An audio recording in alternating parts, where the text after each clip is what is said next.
Jeudi dernier, le Verbe Média dévoilait les résultats d'un sondage léger visant à brosser un portrait des chercheurs de sens au Québec. Stéphanie, ça t'a inspiré ton édito pour de cette semaine. Oui, Simon. Alors, on apprend beaucoup de choses dans ce sondage. Déjà, il nous montre que près du tiers de la population québécoise francophone se considère en quête de sens. C'est beaucoup quand même. C'est déjà beaucoup, mais oui. Mais avant d'examiner un peu plus les résultats du sondage, permets-moi, Simon, de m'attarder un peu sur le sens, justement, du concept de sens. Oui, on a catché le sens du sens. Donc, le premier sens... Réaction correspondante à la qualité de ta blague. Merci beaucoup. Donc, les chercheurs de sens, ils cherchent le sens du sens ou le sens? Non, moi, je vais m'attarder au sens du sens, au concept de sens. Bon. Vas-y, Stéphanie, on t'écoute. Le premier sens qui nous vient à l'esprit à l'instant, c'est peut-être ce que je viens d'évoquer quand je parle de chercher le sens du mot « sens ». On veut en trouver la signification, ce que ça veut dire. Mais signifier, il n'y a pas que les mots qui font ça. C'est le propre de tous les signes. Par exemple, une pancarte sur le bord de la route. Souvent, il y a une couleur ou une image, on voit ça, puis ça amène notre intelligence vers autre chose, à un autre concept. Donc, on va interpréter ce qu'on voit, ce qu'on lit, pour en trouver le sens. Le fameux feu rouge qui veut dire « bougez pas ». On arrête, ça provoque une action. Ouais. Tu savais pas ça, James. Ça explique ta conduite erratique. Et la tienne? Mais, pas pour les mêmes raisons. Fait que là, c'est ça, percevoir des signes et les interpréter, c'est un peu ce qu'on fait parfois aussi dans nos vies avec les événements qui nous arrivent. On les prend des fois pour des signes, avec une signification qu'on pourrait vouloir trouver.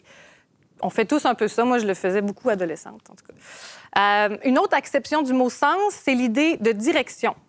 Ça aussi, c'est directement en lien avec ce qu'on évoque quand on parle du sens de la vie ou de notre vie. On se pose tous la question, mais où vais-je? Alors, que fais-je, où vais-je, pourquoi suis-je? Et pour répondre à cette question-là, il faut deux choses. Il faut savoir d'où l'on vient et puis aussi avoir un but vers lequel on tend. Comme un GPS, là. Oui, c'est ça. Je m'en allais là. Ah, désolé. Comme quand on se représente une flèche aussi, tout simplement. Elle va à quelque part. Elle part de quelque part, elle va à quelque part. C'est toute l'idée du projet. Les projets qu'on se fait, on se fixe un objectif et ça motive notre action présente. On a besoin de savoir pourquoi on fait les choses en deux mots, en vue de quoi. Nietzsche disait « Celui qui a un pourquoi qui lui tient lieu de but, de finalité, peut vivre avec n'importe quel comment ».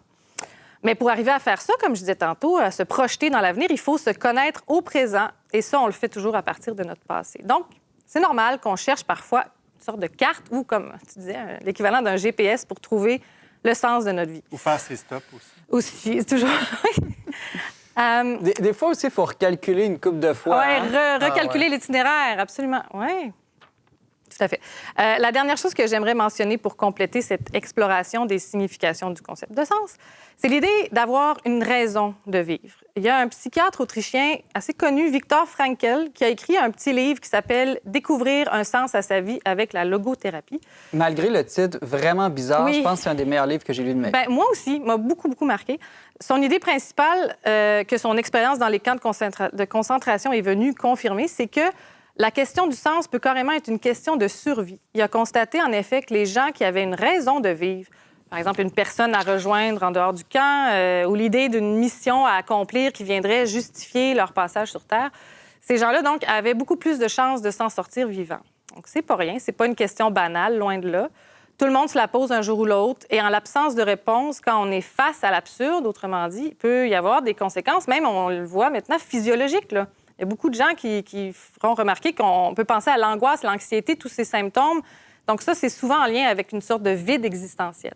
Le taux de suicide élevé aussi, de plus en plus. Ça peut aller jusque-là, tout à fait. Donc ça explique un peu cette donnée du sondage que j'ai mentionné plus tôt, à savoir que près du tiers de la population québécoise francophone se dit en quête de sens. Fait plus étonnant encore, la proportion passe à 55 % chez les jeunes de 18 à 34 ans.